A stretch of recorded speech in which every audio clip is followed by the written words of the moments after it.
Most people assume the world is drifting back into a Cold War style pattern. Two major powers, two camps, two sides the rest of the world will eventually have to choose between. It is a familiar framework, and familiarity creates confidence. The problem is that familiar frameworks do not just simplify reality, they shape decisions. And when the framework is wrong, decisions become irreversible before the error is visible. A bipolar world is easy to explain, easy to visualize, and easy to compress into headlines. In an environment driven by algorithms, shortened attention, and simplified narratives, framing global politics as a direct contest between the United States and China feels intuitive. But complex systems under sustained pressure rarely reorganize in the way observers expect. When stress accumulates inside interconnected systems, change does not usually begin at the center. It begins at the edges. The dominant narrative assumes power is shifting vertically, that the decisive question is whether Washington or Beijing will ultimately prevail. That framing directs attention upward, toward confrontation, escalation, and symbolic competition. What it obscures is how the system is adjusting underneath. While public debate fixates on rivalry between two capitals, quieter structural shifts are reshaping how influence actually moves through supply chains, technology standards, financial infrastructure, and regional positioning. These changes rarely dominate headlines, but they determine how the global order reorganizes. This became clearer during periods of intensified political signaling. During Donald Trump's presidency, rhetoric around trade, technology, and strategic competition hardened. Tariffs, sanctions, export controls, and sharper diplomatic language reinforced the sense that global politics was entering a more rigid phase of great power confrontation. Governments and firms were encouraged to reassess dependencies and clarify alignments. Yet, despite that pressure, the system did not consolidate, it fragmented. The rivalry between the United States and China has exerted its greatest influence not through direct conflict, but through structural disruption. Supply chains were reconfigured. Technology ecosystems began to diverge.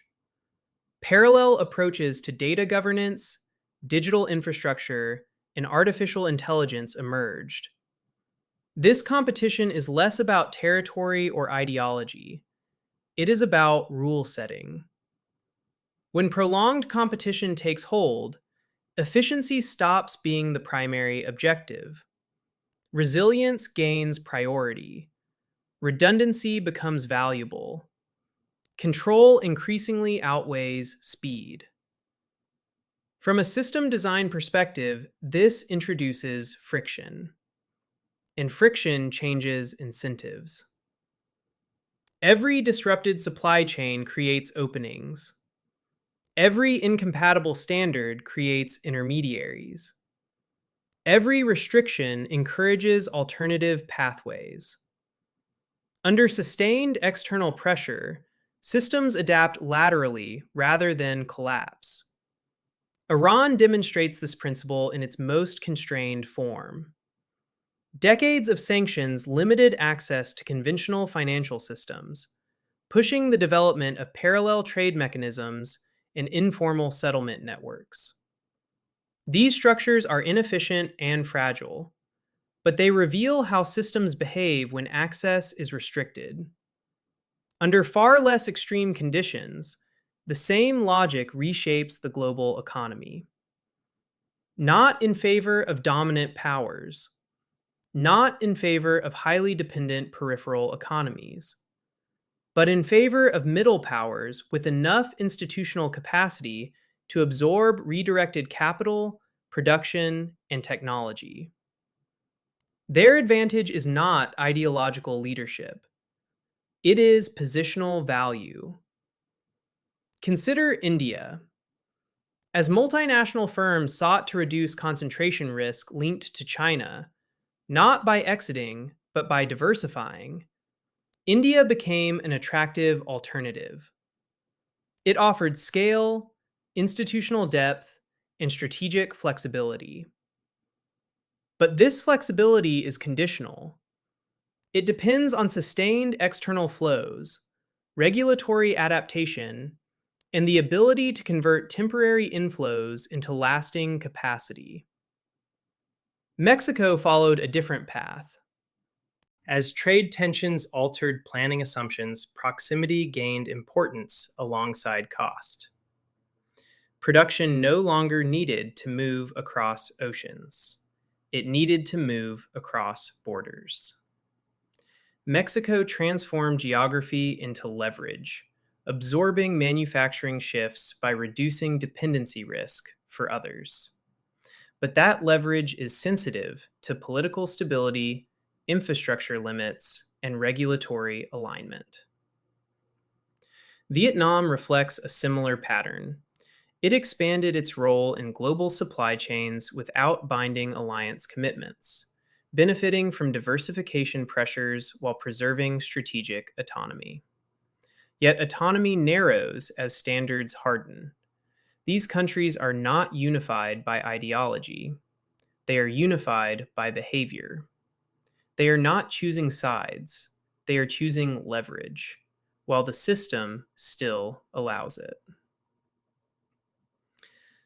This reflects a broader shift in international politics. Traditional bloc alignment is giving way to portfolio strategies. States spread risk across partners. They diversify dependencies. They treat cooperation as conditional and issue specific. The alignment is no longer permanent, it is transactional. This flexibility exists because the system remains in transition. Old rules have weakened, new rules have not yet solidified. Standards governing artificial intelligence, digital trade, energy systems, and supply chain security are still contested. Institutions are adjusting. Alliances are recalibrating. Influence remains negotiable. History suggests this phase does not last. As transitions stabilize, flexibility narrows. Standards harden. Rules become binding. States that fail to convert temporary maneuverability into lasting structural advantage find themselves constrained later, not by force, but by design. The window closes quietly. Options disappear faster than expected. So while attention remains fixed on the visible rivalry between the United States and China, the international system is being reshaped elsewhere. Not at the top, in the middle.